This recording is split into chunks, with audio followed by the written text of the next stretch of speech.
Kinilala na ngayon ni Idol Raffy Tulfo ang nasa likod mismo ng nag-viral na pusa. Ngayon naman, sa ating paglalakbay, ay kilalanin natin ang isang Chekwa na nanggaling mismo sa bansang China. Siya pala ang nasa likod nito. At alam niyo naman sa ngayon na bawal tayong mag-post ng mga mali-mali dahil bawal dito sa YouTube.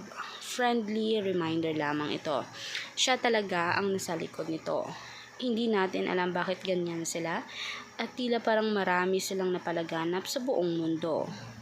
Ang mga culture nila kung titingnan nyo, okay naman, ngunit may iilan talagang mga Chekwa na parang mali siguro yung pagpapalaki o di kaya trip na trip lang nila.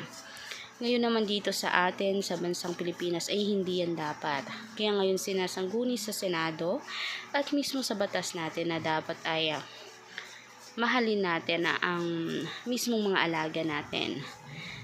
Kahit nga sina Idol at Coco Martin ay meron silang mga alaga na sobrang mahal. Kaya nga nasasaktan ang karamihan sa pagpapanood mismo ng lumalaganap na viral video.